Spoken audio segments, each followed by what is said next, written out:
আজকে আমরা যে বিষয়টি সম্পর্কে পড়ব সেটা হচ্ছে ক্লাস 7 স্বাস্থ্য শিক্ষা। বর্তমানে পরিস্থিতির সঙ্গে খুবই সামঞ্জস্যপূর্ণ একটা টপিক, অর্থাৎ যে কোভিড-19 বা করোনা ভাইরাসে বিশ্ব আক্রান্ত হয়েছে, যার জন্য আমাদের আজকে ঘরে বসে ক্লাস নেওয়া। বিশ্ব মহামারীর হাত থেকে রক্ষার জন্য গৃহবন্দী অবস্থায় আমরা কাটাচ্ছি। তো এই গৃহবন্দী থাকা অবস্থায় পড়াশোনা তো দরকারই, কিন্তু পড়াশোনার আগেও দরকার হচ্ছে, বা যে কোনো কাজ করারই আগে দরকার হচ্ছে শরীর সুস্থ রাখা। তো এইরকম পরিস্থিতিতে নিজেদের শরীর বা সমগ্র জীবনে আমাদের স্বাস্থ্যকে সুন্দর রাখার পদ্ধতি বা কীভাবে রাখতে পারি, সুন্দর পরিপূর্ণ জীবনযাপন করতে পারি, সেই বিষয়ে মূলত আমরা এখানে বেশ কিছু আলোচনার পাব। একটা কথা প্রচলিত আছে, আমরা সবাই জানি,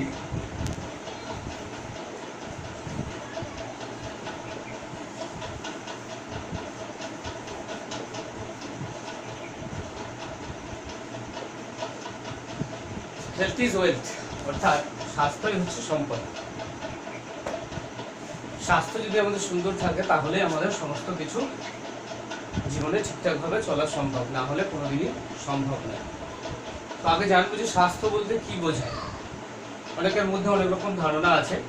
যেমন স্বাস্থ্য বলতে অনেকে জানে যে যে দেহে রোগ নেই বা যিনি সুস্থ, অসুস্থ নন, শারীরিক দিক থেকে সক্ষম, তাকেই বোঝায়। কিন্তু স্বাস্থ্য বলতে আমরা যদি সংজ্ঞায় আসি, ওয়ার্ল্ড হেলথ অর্গানাইজেশন বা WHO যে সংজ্ঞা প্রদর্শন করেছে, তাতে দেখা যাচ্ছে যে স্বাস্থ্যের যে সংজ্ঞা দেওয়া হয়েছে সেটা হলো, স্বাস্থ্য বলতে শুধুমাত্র নিরোগ দেহ বা রোগের অনুপস্থিতিকেই বোঝায় না।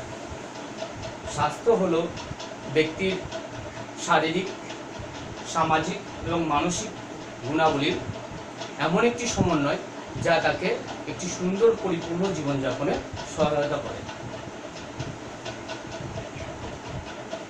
তাহলে স্বাস্থ্যের একটা সংজ্ঞা মোটামুটি আমরা জানতে পারলাম যে স্বাস্থ্য হলো এমন একটি বিষয়, অর্থাৎ শরীরের বা ব্যক্তির শারীরিক, মানসিক এবং সামাজিক গুণাবলীর এমন একটা সম্মিলিত ক্ষমতা, যার দ্বারা মানুষ তার জীবনে সুন্দরভাবে বা সফলভাবে, পরিপূর্ণভাবে বাঁচতে সক্ষম হয়। এই যে স্বাস্থ্য, এই স্বাস্থ্য বজায় রাখার জন্য বেশ কতগুলি নিয়ামক প্রভাব বিস্তার করে আমাদের স্বাস্থ্যের উপরে। যেমন সামাজিক নিয়ামক, ব্যক্তিগত নিয়ামক, পরিবেশগত নিয়ামক। এই নিয়ামকগুলির দ্বারাই মূলত পরিচালিত হয়। আমরা আস্তে আস্তে আলোচনা করব যে ব্যক্তিগত নিয়ামক কিভাবে স্বাস্থ্যকে পরিচালিত করে, পরিবেশগত নিয়ামক কিভাবে করে, এবং সামাজিক নিয়ামকগুলি কিভাবে আমাদের স্বাস্থ্যকে প্রভাবিত করে। তো প্রথমে আমরা যে পয়েন্টে যাব সেটা হচ্ছে ব্যক্তিগত নিয়ামক।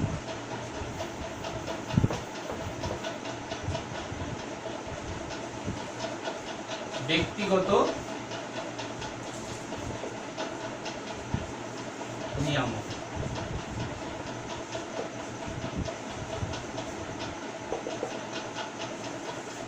ব্যক্তিগত বেশ কিছু বিষয় আমাদের স্বাস্থ্যকে প্রভাবিত করে। যেমন প্রথম আমরা যদি একটা পয়েন্ট ধরি, সাব পয়েন্ট, তাহলে আমরা পাবো হচ্ছে বংশগতি। বংশগতি কিভাবে আমাদের স্বাস্থ্যকে প্রভাবিত করে? যখন মানুষ জন্মায় তখন জিনগতভাবে কিছু বৈশিষ্ট্য মানুষের মধ্যে চলে আসে তাদের পূর্বপুরুষ থেকে। অর্থাৎ আমরা জানি যে জিন বা ক্রোমোজোম হলো বংশগতির একক।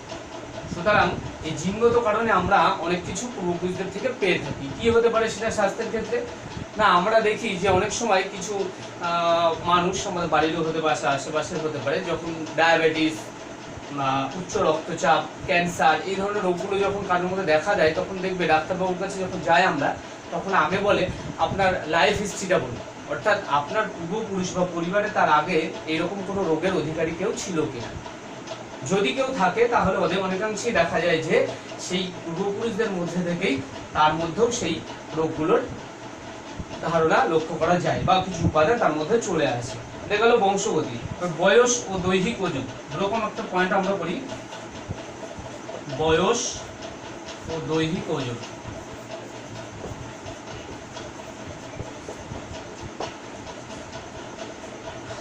বয়স এবং দৈহিক ওজন স্বাস্থ্যের ক্ষেত্রে খুবই গুরুত্বপূর্ণ একটি বিষয়।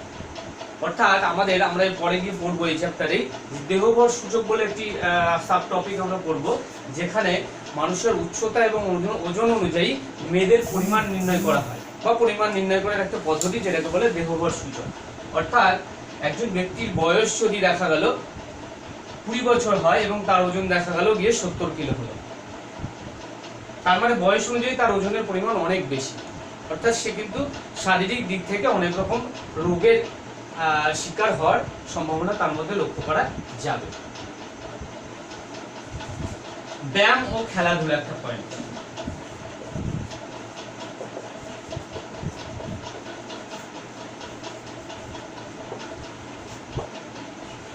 যেটা আমাদের হেলথ অ্যান্ড ফিজিক্যাল এডুকেশন এই পড়ার মধ্যে নিয়ে আসা হয়েছে। আমরা সবসময় খুব গর্বের সঙ্গে বলি যে শারীরিক শিক্ষা এমন একটা বিষয় যা মূল শিক্ষার সঙ্গে অঙ্গাঙ্গিভাবে জড়িত। অর্থাৎ মূল শিক্ষা, এই শারীরিক শিক্ষাকে বাদ দিয়ে মূল শিক্ষা কখনোই সম্ভব নয়। অর্থাৎ আমি যত ভালো স্টুডেন্ট হতে চাই বা যত ভালো কাজই করতে চাই ইন ফিউচারে, পড়াশোনায় মন বসাতে হোক বা কোনো কাজের ক্ষেত্রেই হোক, সেক্ষেত্রেই হোক, খেলাধুলা বা ব্যায়াম ছাড়া সেটা কখনোই সম্ভব নয়। কেন নয় আমি বহুবার ক্লাসে আলোচনা করেছি এবং আজকেও বলবো। আস্তে আস্তে আমরা যখন এগোবো তখন বলবো ডিটেলসটা আরো। তো এখন আমাদের যেটা দরকার সেটা হচ্ছে স্বাস্থ্যের ক্ষেত্রে ব্যায়াম বা খেলাধুলা কি ভূমিকা গ্রহণ করে। স্বাস্থ্য যদি আমরা সুন্দরভাবে করতে চাই, অর্থাৎ শরীরে রোগের অনুপস্থিতি বজায় রাখতে চাই, তাহলে যদি আমরা নিয়মিতভাবে ব্যায়াম বা খেলাধুলায় অংশগ্রহণ করি, তাহলে আমরা শরীরকে সুস্থ এবং শক্তিশালী হিসাবে গড়ে তুলতে সক্ষম হব। পুষ্টিকর খাদ্য।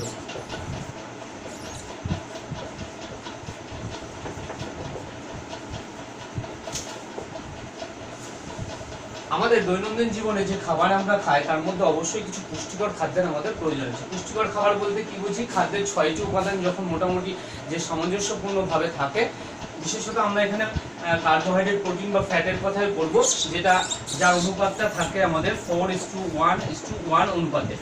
এইটা যদি ঠিকঠাকভাবে আমরা গ্রহণ করতে পারি তাহলে সেটা পুষ্টিকর খাদ্য। অর্থাৎ যে খাবার আমরা খাবো তাতে শর্করা বা কার্বোহাইড্রেট 4%, ফ্যাট 1% এবং প্রোটিনও 1%। এটা যদি আমরা নিতে পারি তাহলেই আমাদের দেহের পুষ্টির অভাব লক্ষ্য করা যাবে না। আর পুষ্টিকর খাদ্য যদি গ্রহণ করতে পারি তাহলে আমাদের স্বাস্থ্য কিন্তু সুস্থ থাকবে বা সুন্দরভাবে গড়ে উঠতে পারবে।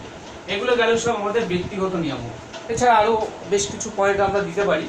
তো এরপরে আমরা যাবো একটুখানি 2 নম্বর পয়েন্টে, সেটা যাব পরিবেশগত নিয়ম।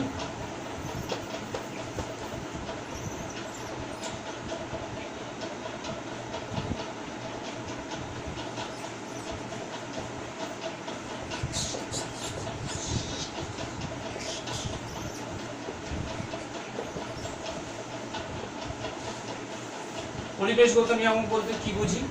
মূলত আমরা এখানে যে বিষয়টি পড়ব, পরিবেশ পরিচ্ছন্নতা। যে পরিবেশে আমরা বসবাস করছি সেই পরিবেশ যদি, আমাদের চারিদিকের পরিবেশ যদি পরিষ্কার পরিচ্ছন্ন না থাকে, তাহলে আমাদের দেহে বিভিন্ন ধরনের রোগ আসতে পারে। অর্থাৎ যদি পরিবেশ দূষণপূর্ণ হয়, পরিবেশে বিভিন্ন শব্দ দূষণ, বায়ু দূষণ, জল দূষণ থাকে এবং নোংরা পরিবেশের মধ্যে যেখানে দেখা গেল স্যানিটারি ব্যবস্থা ভালো নেই, নিকাশি ব্যবস্থা ভালো না, শৌচাগার ঠিকঠাক নেই, সেই সমস্ত পরিবেশের মধ্যে আমরা যদি বসবাস করি তাহলে সেটা আমাদের স্বাস্থ্যের পক্ষে ক্ষতিকর। অর্থাৎ পরিবেশ একটা গুরুত্বপূর্ণ, পরিবেশ পরিচ্ছন্নতা আমাদের স্বাস্থ্যের ক্ষেত্রে গুরুত্বপূর্ণ বিষয়। আর্থসামাজিক পরিবেশ।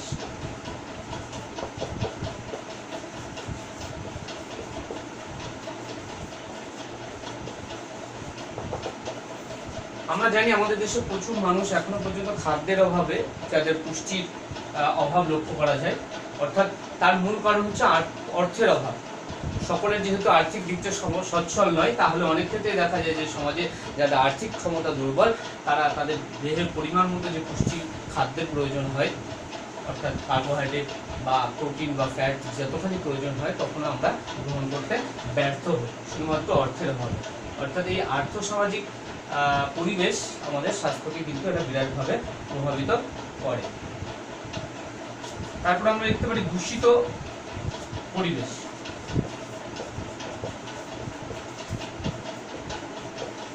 অনেক সময় দেখি আমরা যে কিছু কিছু জায়গায় মানুষ বসবাস করছে যার চারিদিকে দূষণ ভর্তি। কীরকম, আমরা যদি কোনো কলকারখানা এলাকায় যাই তাহলে দেখি যে সেখানে চারিদিকে কলকারখানার বিভিন্ন নোংরা আবর্জনা ছড়ানো, বাতাসের মধ্যে অনেক ধোঁয়া মিশে আছে, যেটা আমাদের শ্বাস প্রশ্বাসের ক্ষেত্রে ক্ষতিকর।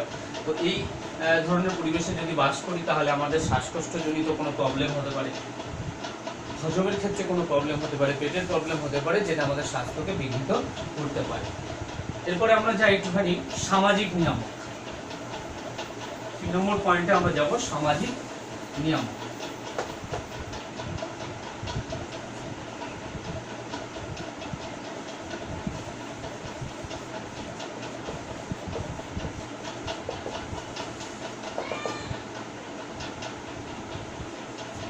সামাজিক নিয়ামক কিন্তু শারীরিক শিক্ষার ক্ষেত্রে বা স্বাস্থ্য শিক্ষার ক্ষেত্রে একটা গুরুত্বপূর্ণ ভাইটাল বিষয় হিসেবে কাজ করে। যেমন হচ্ছে আমরা এখানে যেটা পাবো সেটা হচ্ছে এক চারিত্রিক বৈশিষ্ট্য।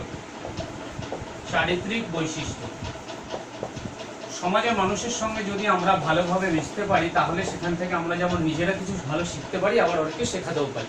কি সেগুলো না, সমাজের মানুষের সঙ্গে আমরা যদি মিশতে পারি বেশি বেশি করে তাহলে তাদের থেকে অনেক জ্ঞান লাভ করতে পারি, অনেক কিছু শিখতে পারি, বন্ধুত্বপূর্ণ মনোভাব গড়ে ওঠে আমাদের মধ্যে, সহযোগিতার হাত বাড়াতে পারি, ফলে সহযোগী মনোভাবে হয়ে ওঠে আমরা, দৃঢ় মানসিক প্রত্যয় তৈরি হয়, অনেকে সংযম হতে পারি। এইসব মানসিকতাগুলোর বিকাশ কিন্তু সামাজিক দিক থেকে ঘটা সম্ভব, তাছাড়া সম্ভব নয়। সামাজিক নিরাপত্তা,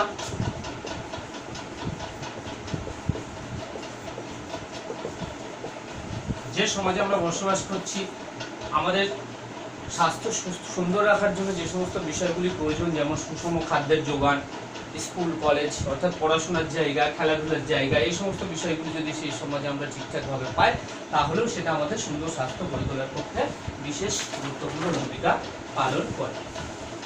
তো মূলত আজকে স্বাস্থ্য গড়ে তোলার ক্ষেত্রে বা সুন্দর স্বাস্থ্য বজায় রাখার ক্ষেত্রে যে নিয়মগুলি গুরুত্বপূর্ণ ভূমিকা পালন করে সেটা গেল এই বিষয়টুকু। মোটামুটি 3টে পয়েন্ট আমরা ভাগ করে তাদের সাব পয়েন্ট করে আলোচনা করব।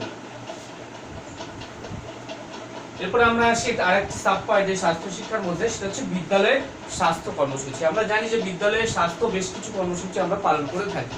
উদাহরণ দিলে তোমাদের কাছে পরিষ্কার হয়ে যাবে। দেখো, আমরা মাঝে মধ্যে দেখি যে আমাদের বিদ্যালয়ে চক্ষু পরীক্ষার জন্য ডাক্তারবাবু আসে, অর্থাৎ বিদ্যালয়ের পক্ষ থেকে এই স্বাস্থ্য কর্মসূচি গ্রহণ করা হয়েছে। আমরা সকলেই জানি যে আমরা এখন মিড ডে মিল খাওয়ার পরে সপ্তাহে 15টি দিন আয়রন ট্যাবলেট খাই, এটা আমাদের স্বাস্থ্যের পক্ষে খুবই গুরুত্বপূর্ণ বিষয়। তো বিদ্যালয়ে এই সমস্ত এই যে স্বাস্থ্য কর্মসূচিগুলো গ্রহণ করা হয়। এছাড়া দেখবো ক্লাসের টিচাররা বা আমরা যারা শিক্ষক শিক্ষিকা আছি তারা দেখি যে সবাই পরিষ্কার পরিচ্ছন্ন পোশাক পরে আসছে কিনা, কারণ নখ চোখ দাঁত দেখার জন্য কিছু স্টুডেন্টদের দায়িত্ব দেওয়া হয়েছে বা মনিটররা থাকে, তারা দেখে নেন। তো এই সমস্ত কর্মসূচিগুলো মূলত বিদ্যালয়ে আমরা গ্রহণ করে থাকি। এখন প্রশ্ন আরেকটি এখানে আসবে যে বিদ্যালয়ের স্বাস্থ্য শিক্ষার উদ্দেশ্য কি, কেন বিদ্যালয়ের স্বাস্থ্য শিক্ষা কর্মসূচি বা স্বাস্থ্য কর্মসূচি গ্রহণ করা হয়। মূলত বেশ কিছুগুলো পয়েন্ট আমরা এখানে আলোচনা করতে পারি। সেটা হচ্ছে বিদ্যালয়ের স্বাস্থ্য কর্মসূচির উদ্দেশ্য হলো বিদ্যালয়ের স্বাস্থ্য কর্মসূচির উদ্দেশ্য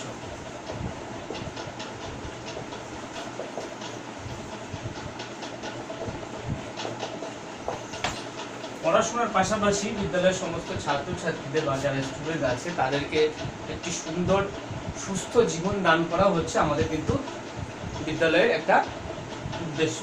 সুতরাং পড়াশোনায় যেমন তারা ভালো হবে, তারা তাদের ভবিষ্যতে বিভিন্ন পথ বেছে নিতে পারবে বা সক্ষম হবে, সেই রকম যদি স্বাস্থ্যটাকেও সুন্দরভাবে বজায় না রাখে তাহলে কিন্তু তাদের কোনো সাফল্য আসা একটু কঠিন বিষয়।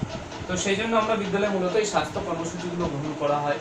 এটা গেল একটা কারণ। 2 নম্বর আমরা বলতে পারি যেটা যে কোনো ছাত্রছাত্রীর মধ্যে হয়তো শারীরিক দিক থেকে সে দুর্বল, সে আগে থেকে অসুস্থ, সেই অসুস্থতার জন্য সে হয়তো নিজে কোনো প্রবলেমে পড়ছে। তো বিদ্যালয়ের শিক্ষক শিক্ষিকারা বা ডাক্তারবাবু যখন মাঝে মধ্যে চেক আপ করতে আসেন, তিনি যখন তাকে আইডেন্টিফাই করতে পারে, চিহ্নিত করতে পারেন, তখন তার সেই অসুস্থতার চিকিৎসা করা সম্ভব হয়।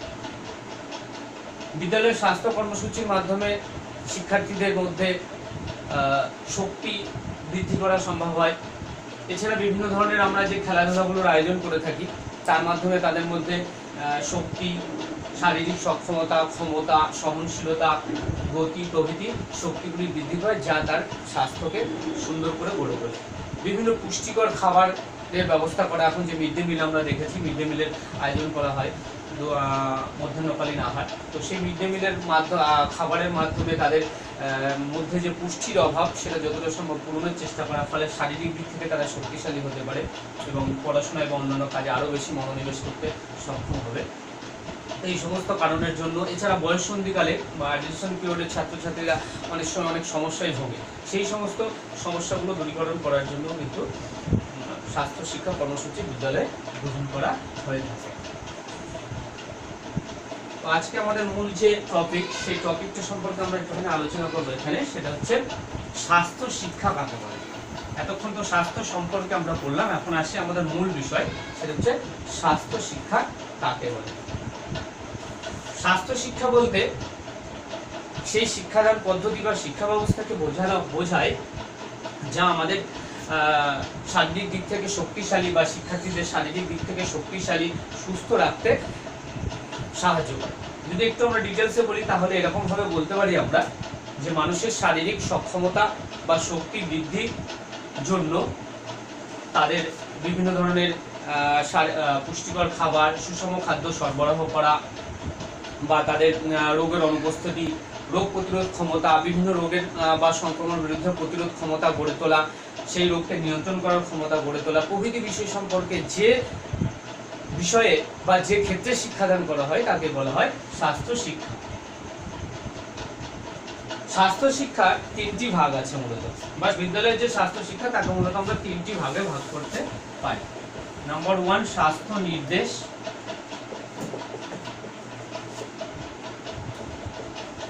বা হেলথ ইনস্ট্রাকশন।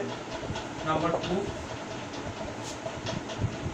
স্বাস্থ্য পরিদর্শন,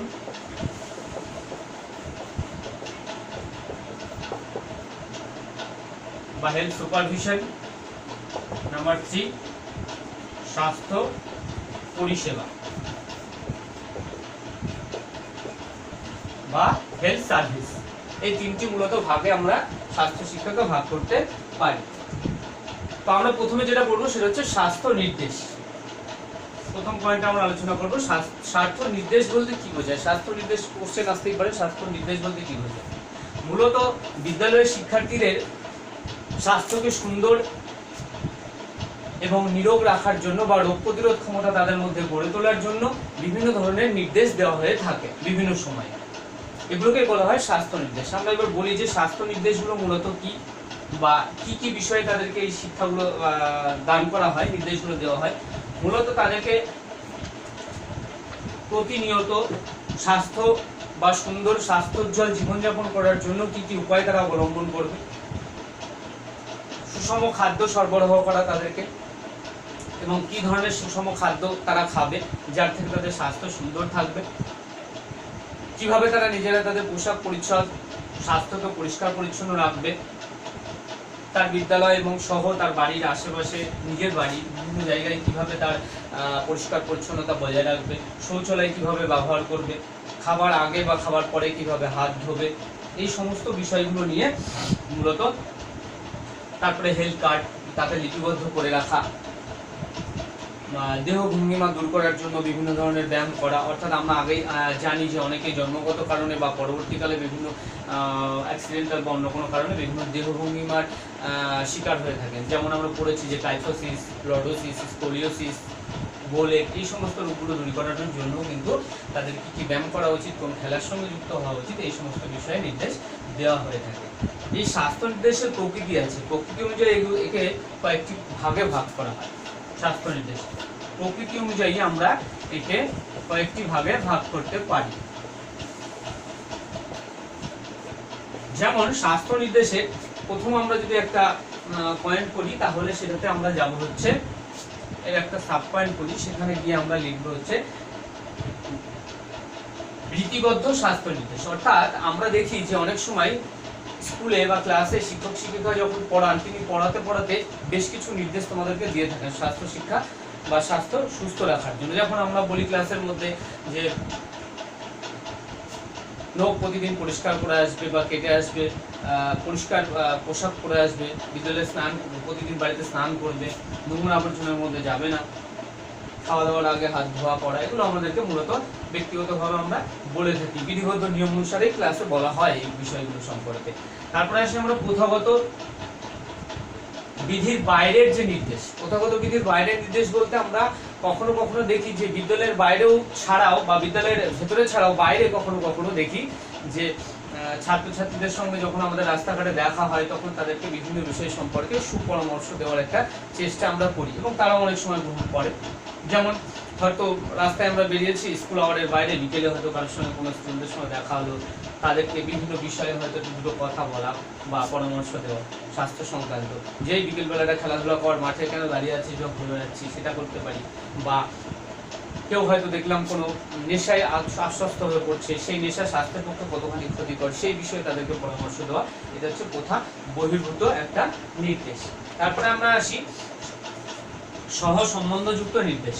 অর্থাৎ কখনো কখনো দেখি যে শিক্ষক শিক্ষিকারা যখন ক্লাসে পড়াচ্ছেন তখন সেই পাঠের সঙ্গে সম্পর্কযুক্ত বিষয় পড়াতে গিয়েই তাদেরকে স্বাস্থ্য সম্পর্কে কিছু নির্দেশ দিয়ে থাকেন। যেমন আমরা যদি দেখি যে লাইফ সায়েন্স পড়াচ্ছেন একজন টিচার বা ম্যাডাম, জীবন বিজ্ঞান পড়াচ্ছেন, তিনি জীবন বিজ্ঞান পড়াতে গিয়ে তিনি পুষ্টির চ্যাপ্টার পড়াচ্ছেন।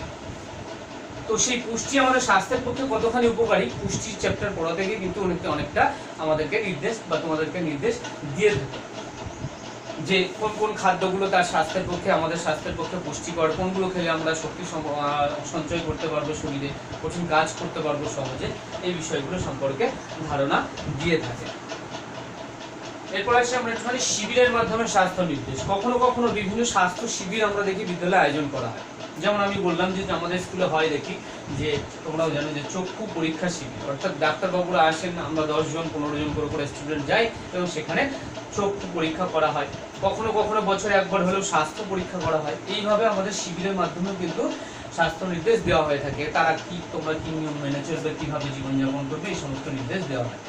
লাস্ট আমরা দেখেছি যে নোটিশ বোর্ডের মাধ্যমেও স্বাস্থ্য নির্দেশ দেওয়া হয়। সবাই ভালো করে একটু মনে করো, দেখো যে ক্লাসগুলোতে আমরা বসি সেই ক্লাসগুলোতে দেখবো অনেকগুলো স্টিকার লাগানো আছে, কোনোটাতে লেখা আছে দেখবা যে কোন কোন খাবার থেকে আমরা পুষ্টি পাই, কোন কোন খাবার থেকে আমরা প্রোটিন পাই, তার একটা আলাদা আলাদা তালিকা তৈরি করা আছে। যেমন শাকসবজি খেলে আমরা বা ফলমূল খেলে তার থেকে আমরা শর্করা পাই, ডিম মাংস এগুলো থেকে প্রোটিন পাই, নারকেল দুধ ছানা এগুলো থেকে ফ্যাট পাই। এই সমস্ত বিষয়গুলো সম্পর্কে আলাদা আলাদা কিন্তু স্বাস্থ্য সম্পর্কিত চার্ট দেওয়া আছে। কীভাবে আমাদের নখ পরিষ্কার রাখবো, কীভাবে চুল পরিষ্কার রাখবো, কীভাবে নিজেরা পরিষ্কার পরিচ্ছন্ন থাকবো, কীভাবে শৌচালয় ব্যবহার করবো, এই সমস্ত নিয়মাবলীর চার্ট আলাদা আলাদা করে দেওয়া থাকে। সেটা নোটিশ বোর্ডেও কখনো কখনো কিন্তু দেওয়া হয়। এইভাবে আমরা ব্যক্তিগত নির্দেশগুলো পালন করি। এবার আসি আমরা স্বাস্থ্য পরিদর্শন, 2 নম্বর পয়েন্ট। স্বাস্থ্য পরিদর্শনেরও কতগুলো উপায় আছে, সেই উপায়গুলোকে আমরা এক এক করে আলোচনা করব। যেমন আমরা প্রথম একটা পয়েন্ট আলোচনা করব। আগে জানি স্বাস্থ্য পরিদর্শন বলতে কি বোঝায়। স্বাস্থ্য পরিদর্শন হলো যে বিদ্যালয়ে যখন আমরা ক্লাস করি বা বিদ্যালয়ে যাই তখন দেখি যে বিভিন্নভাবে স্বাস্থ্য পরিদর্শন করা সম্ভব হয়। তো রোজ তো স্বাস্থ্য সবার দেখা সম্ভব হয় না, সেই জন্য দেখা যায় যে মাসে একদিন হোক, 6 মাসে হোক, 3 মাসে হোক, একদিন ডাক্তারবাবুরা আসে। ডাক্তারবাবু এসে তার চোখের পরীক্ষা হোক, স্বাস্থ্য পরীক্ষা হোক করে এবং তার যদি কোনো রোগ তখন তার মধ্যে থাকে বা সংক্রমণ সেটা ধরা পড়ার সম্ভাবনা থাকে এবং সেই অনুযায়ী তাকে ট্রিটমেন্ট বা চিকিৎসা কেন্দ্রে পাঠানোর ব্যবস্থা করা হয়। এছাড়া তিনি গেলেন ডাক্তারবাবু। এছাড়া কখনো দেখা যায় যে নিয়মিতভাবে স্বাস্থ্য ইনস্ট্রাক্টর, হেলথ ইনস্ট্রাক্টর হিসেবে বা স্বাস্থ্য পরীক্ষক হিসেবে মূলত শারীরিক শিক্ষার শিক্ষক বা অন্য কোনো শিক্ষক নিয়োজিত থাকেন বিদ্যালয়ে। তো তিনিও কিন্তু মাঝে মধ্যেই সপ্তাহে একদিন হোক বা 15 দিন অন্তর একদিন হোক তিনি কিন্তু সকল ক্লাসের সমস্ত ছাত্রদের মোটামুটি স্বাস্থ্য সম্পর্কে একটা যে হেলথ কার্ড আছে তাতে মোটামুটি নথিবদ্ধ করে। অর্থাৎ কারো কোনো শারীরিক প্রবলেম হচ্ছে কিনা যদি থাকে সেই অনুযায়ী তাকে চিকিৎসা কেন্দ্রে পাঠানো বা বিদ্যালয়ে যদি কোনো ডাক্তারবাবু আসে তাহলে তাকে জানানো, এই সমস্ত বিষয়ে এই যে দেখভাল করা এটাই হচ্ছে পরিদর্শন। তো এরও কতগুলো ভাগ আছে। প্রথম আমরা যেটা বলবো সেটা হচ্ছে বিদ্যালয়ের স্বাস্থ্যকর পরিবেশের ভৌত পরিবেশ রচনা করা। অর্থাৎ বিদ্যালয়ে আমরা যখন যাব, বিদ্যালয়ে আমরা যখন তোমাদেরকে পড়াই, তো সেই বিদ্যালয়ের একটা কিন্তু চারিদিকে স্বাস্থ্যকর পরিবেশ প্রয়োজন, যেটাকে আমরা ভৌত পরিবেশ বলি। কি সেই ভৌত পরিবেশ হলো বিদ্যালয়ের চারিদিকে পরিষ্কার পরিচ্ছন্ন রাখা, সঙ্গে যে খেলার মাঠ আছে সেই খেলার মাঠ অবশ্যই থাকা উচিত এবং সেটা যেন পরিষ্কার পরিচ্ছন্ন থাকে। বিদ্যালয়ের যে শ্রেণীকক্ষ সেগুলো পরিষ্কার পরিচ্ছন্ন থাকে, যে জল আমরা বিশুদ্ধ পানীয় জল ব্যবহার করছি সেটা যেন পরিষ্কার পরিচ্ছন্ন থাকে, যে মিড ডে মিলের খাবার আমরা খেতে যাচ্ছি সেই জায়গাটি পরিষ্কার পরিচ্ছন্ন থাকে, তার আগে হাত ধোয়া বা ধুচ্ছে কিনা সেগুলো সম্পর্কে দেখা, এইসব বিষয়গুলো আমরা বিভিন্ন শিক্ষক শিক্ষিকারা দায়িত্ব নিয়ে দেখে থাকি। এটা হচ্ছে ভৌত পরিবেশ। এছাড়া শিক্ষার্থীদের ব্যক্তিগত স্বাস্থ্যবিধি বিষয়ক কিছু পরিদর্শন আমরা লক্ষ্য করি। অর্থাৎ শিক্ষার্থীদের যখন ক্লাসে পড়ানো হয় তখন তাদেরকে তাদের ব্যক্তিগত স্বাস্থ্য সুস্থ রাখার জন্য বেশ কিছু বিষয় আমরা দেখি। কোনো ছাত্র নোংরা পোশাক পরে আসছে কিনা, তারপরে কোনো ছাত্রের আগে থেকে কোনো ভয়াবহ রোগে যেমন থ্যালাসেমিয়া হতে পারে বা কোনো দেহভঙ্গিমা বিকৃতি হতে পারে, এই সমস্ত রোগে সে আক্রান্ত কিনা, যদি হয় তাহলে তাকে আলাদাভাবে কেয়ার নেওয়া, তাকে দেখা, এই সমস্ত বিষয়গুলো সম্পর্কে আমরা কিন্তু ব্যক্তিগতভাবে ছাত্রদের পরিদর্শন করে থাকি। এছাড়াও শিক্ষক শিক্ষিকারা প্রাত্যহিক বা দৈনন্দিনভাবেও বিভিন্ন উপায়ে তাদের স্বাস্থ্য দেখে থাকেন। যখন আমরা ক্লাসে যাই, যে মনিটরকে দায়িত্ব দেওয়া থাকে, কোনো ছেলে নখ কেটে আসছে কিনা, সে স্নান করছে কিনা ঠিকঠাকভাবে, সে পরিষ্কার পরিচ্ছন্ন পোশাক পরছে কিনা, মিড ডে মিল খাবার খেতে গিয়ে হাত ধুচ্ছে কিনা, এই সমস্ত বিষয়গুলো আমরা শিক্ষক শিক্ষিরা কিন্তু প্রত্যক্ষভাবে দেখে থাকি। এগুলো হচ্ছে একটা ব্যক্তিগত স্বাস্থ্য পরিদর্শন ছাত্রছাত্রীদের। এছাড়া চিকিৎসক কর্তৃক পরিদর্শন, আমি বললাম যে ডাক্তারবাবুরা যদি কখনো 15 দিনে সম্ভব না হয় তাহলে 1 মাস না হলে 3 মাস, 3 মাস না হলে 6 মাস করে হলেও কিন্তু একদিন করে বিদ্যালয়ে আসেন এবং তোমাদের স্বাস্থ্য পরীক্ষা করে থাকেন। এটা হচ্ছে চিকিৎসক কর্তৃক স্বাস্থ্য পরীক্ষা। এবার আসি আমরা স্বাস্থ্য পরিষেবা বলতে কি বোঝায়। স্বাস্থ্য পরিষেবা বলতে মূলত যে বিষয়টিকে বোঝায় সেটা হচ্ছে বিদ্যালয়ের ছাত্রছাত্রীদের স্বাস্থ্য সুস্থ রাখার জন্য কি কি পরিষেবা দেওয়া হয় বা যে সমস্ত পরিষেবাগুলো দেওয়া হয় সেগুলোকে বলা হয় স্বাস্থ্য পরিষেবা। কি সেগুলো? না, কোনো ছাত্র হঠাৎ অসুস্থ হয়ে পড়লো, তাকে মেডিকেল যে আমাদের টিম আছে বা যে টিচাররা যে দায়িত্বে আছে তাদেরকে সেই টিচারদের আন্ডারে নিয়ে আসে এবং তাকে মেডিকেলে যদি কোথাও কেটে গেল, পড়ে গেল, ছড়ে গেল বা হঠাৎ মাথা ঘুরে পড়ে গেল, তার জন্য তাকে ওআরএস দেওয়া বা লাল ওষুধ দেওয়া, কেটে গেলে, এই সমস্ত বিষয়গুলো দেওয়া। এবং কাছাকাছি কোনো স্বাস্থ্যকেন্দ্র আছে কিনা, যদি বিদ্যালয়ের মধ্যে একটা চিকিৎসা কেন্দ্র রাখা যায়, সম্ভব হয়, তাহলে সেক্ষেত্রেও কিন্তু সেটা স্বাস্থ্য পরিষেবা হিসাবে কাজ করে আমাদের মধ্যে। এছাড়া আমরা আরও যে সমস্ত বিষয় নিয়ে স্বাস্থ্য পরিষেবা দিতে পারি সেটা হচ্ছে মাসিক বা পাক্ষিক বা 3 মাস অন্তর একবার স্বাস্থ্য পরীক্ষার স্কুলে শিবির তৈরি করলাম, সেখানে ছাত্রছাত্রীদের স্বাস্থ্য নিয়মিতভাবে পরীক্ষা করা। বিদ্যালয়ে খেলাধুলার ব্যবস্থা করা, খেলাধুলার ব্যবস্থা করেও তো আমরা তাদেরকে নিয়মিত ব্যায়াম, আমি নিজেও দেখেছি ক্লাসে পড়াই বা প্র্যাকটিক্যাল ক্লাসে যখন পড়াই, বিভিন্ন ধরনের বিনোদনমূলক ক্রীড়ার ব্যবস্থা করা, মেজর গেমগুলো খেলানো, ফুটবল, হকি, ভলিবল, এই সমস্ত খেলাগুলোর মাধ্যমেও আমরা কিন্তু তাদের স্বাস্থ্যকে সুন্দরভাবে গড়ে তুলতে পারি এই পরিষেবাগুলো দিয়ে। এছাড়া জরুরিকালীন পরিষেবার ব্যবস্থা করতে পারি, অর্থাৎ বিদ্যালয়ে কাছাকাছি যদি কোনো চিকিৎসা কেন্দ্র থাকে বা অতি দ্রুততার সঙ্গে তাকে পৌঁছে দেওয়ার জন্য কোনো ভিকেলসের ব্যবস্থা করা, এই সমস্ত বিষয়গুলোর মাধ্যমে আমরা কিন্তু স্বাস্থ্য পরিষেবা প্রদান করতে পারি।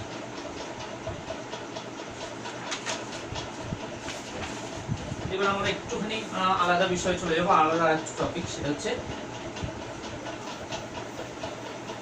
বিদ্যালয়ের স্বাস্থ্যকর পরিবেশ। যেখানে আমরা পড়াশোনা করছি রীতিমতো, সেই বিদ্যালয়ের স্বাস্থ্য শিক্ষার বিষয়ের একটি অন্তর্ভুক্ত টপিক, সেটা হচ্ছে বিদ্যালয়ের স্বাস্থ্যকর পরিবেশ। বিদ্যালয়ের স্বাস্থ্যকর পরিবেশ যদি আমরা বজায় রাখতে না পারি বা তৈরি করতে না পারি, তাহলে কিন্তু কখনোই ছাত্রছাত্রীদের সুস্বাস্থ্য বজায় রাখা সম্ভব নয়। তো বিদ্যালয়ের স্বাস্থ্যকর পরিবেশ গড়ে তোলার জন্য বেশ কিছু উপায় আমাদেরকে অবলম্বন করতে হয়। প্রথমত আমরা যেটা করবো সেটা হচ্ছে বিদ্যালয় এমন একটি জায়গায় অবস্থান করবে, সেই জায়গাটি যেন নিরিবিলি বা নিশ্চুপ হয়, তার আশেপাশে কোনো শব্দ দূষণ বা পলিউশন না থাকে, দূষণমুক্ত পরিবেশ হতে হবে এবং সেটা যদি গ্রামের মধ্যে হয়, প্রাকৃতিক পরিবেশের মধ্যে, তাহলে আরও ভালো হয়। বিদ্যালয়ের যে ঘরগুলো বা যে ঘরগুলোতে আমরা ক্লাস করবো ছাত্রছাত্রীরা, সেই ঘরগুলো একটু বড় বড় হতে হবে, তার দরজা জানলা এগুলো যেন খুব বড় বড় হয়, যেগুলোতে আলো বাতাস ঢুকতে পারবে।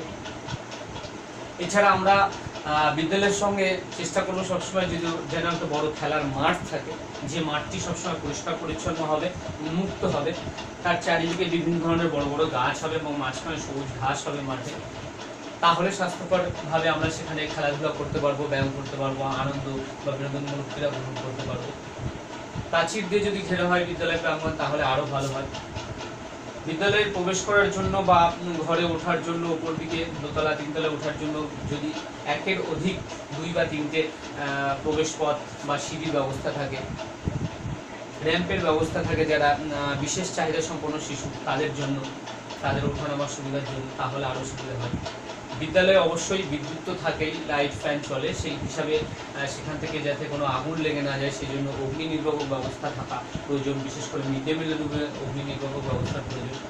পর্যাপ্ত পরিমাণ শৌচালয় এবং সেটা ছেলেদের জন্য মেয়েদের জন্য আলাদা, সেগুলো নিয়মিত পরিষ্কার করার ব্যবস্থা। এছাড়া বিদ্যালয়কে পরিবেশ স্বাস্থ্যকর রাখার জন্য আরও যেটা করতে পারি আমরা, বিশুদ্ধ পানীয় জলের ব্যবস্থা, এবং সেটা অনেকগুলো ট্যাপ যদি করি যেখানে ভিড় হবে না, হুড়োহুড়ি করবে না ছাত্রছাত্রীরা।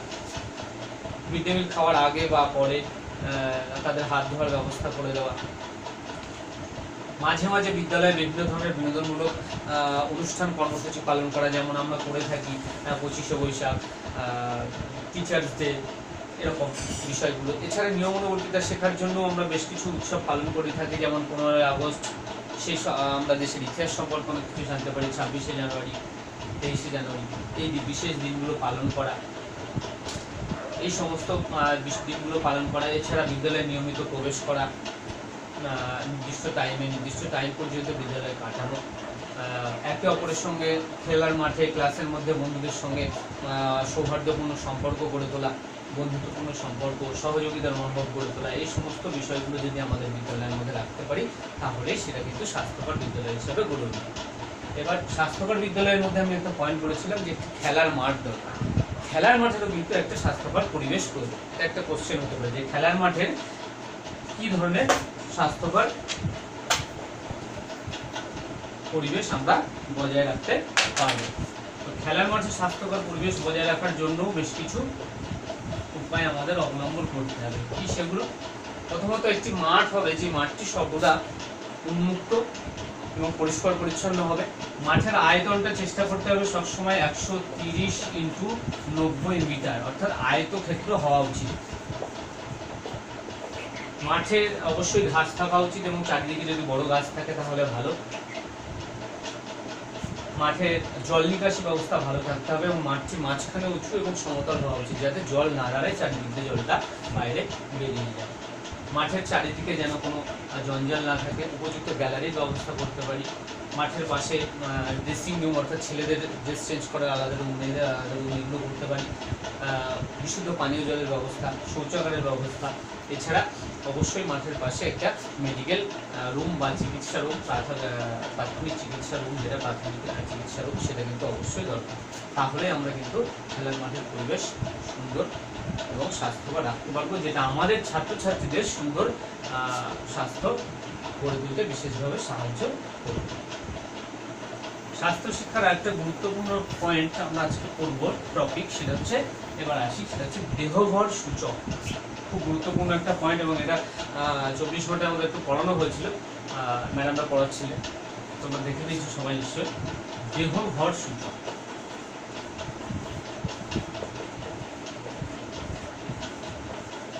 আগে জানবো দেহভর সূচক কি। দেহভর সূচক হলো এমন একটা পদ্ধতি যেখানে মানুষের উচ্চতা এবং ওজন অনুযায়ী শরীরে মেদের পরিমাণ নির্ধারণ করা সম্ভব হয়।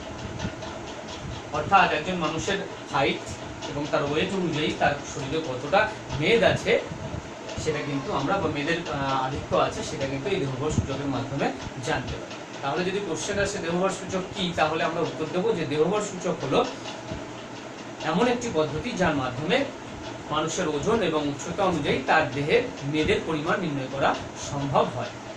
তো এই দেহভর সূচকের সংজ্ঞা পড়লাম আমরা। এবারে একটি সূত্র আছে। দেহভর সূচক নির্ণয় করতে গেলে এই সূত্র মেনে আমাদেরকে নির্ণয় করতে হবে। সূত্রটি হলো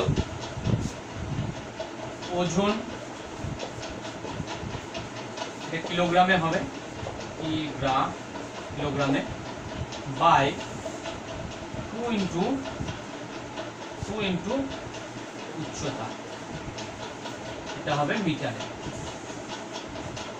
তাহলে আমরা যদি অঙ্কটা একটা উদাহরণের সাহায্যে এটা অঙ্ক করে নিই তাহলে কিন্তু আমাদের কাছে এটা খুব সুবিধা হবে।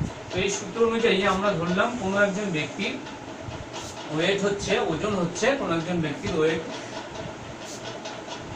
70 কেজি কিলোগ্রাম এবং তার হাইট হচ্ছে 1.5 মিটার। তাহলে সেই ব্যক্তির দেহভর সূচক কত? দেহভর সূচক কত বা BMI কত? কিভাবে নির্ণয় করব? তাহলে আমরা ওজনটা আগে লিখি 70 কেজি, নিচে আমরা 2 ইনটু উচ্চতা লিখলাম হচ্ছে 1.5 মিটার। এবার আবার আমরা 70 কেজি দিলাম, এটা নিচে 2 ইনটু 1.5 মানে হচ্ছে 1.5 ইনটু 1.5 মিটার। এবার আমরা উপরে 70 আর নিচে যদি 1.1 ইনটু 1.1 এটা গুণ করি 1.5 5 5 2 5 5 2 60 5 5 ওকে 1 5 7 5 12 2 এটা হলো 1 এটা রেখে 2 ঘর পরে 2.5। তাহলে এটা দাঁড়ালো হচ্ছে 70/2.5 মিটার স্কয়ার, এটা হচ্ছে কেজি। এবার আমরা যদি এটা ভাগ করে দিই তাহলে দাঁড়াবে হচ্ছে আমাদের 70.25 আছে এটা 2.25। তাহলে 70কে আমরা যদি ভাগ করি 225 দিয়ে 2 শূন্য নিয়ে নিতে হবে ডান দিকে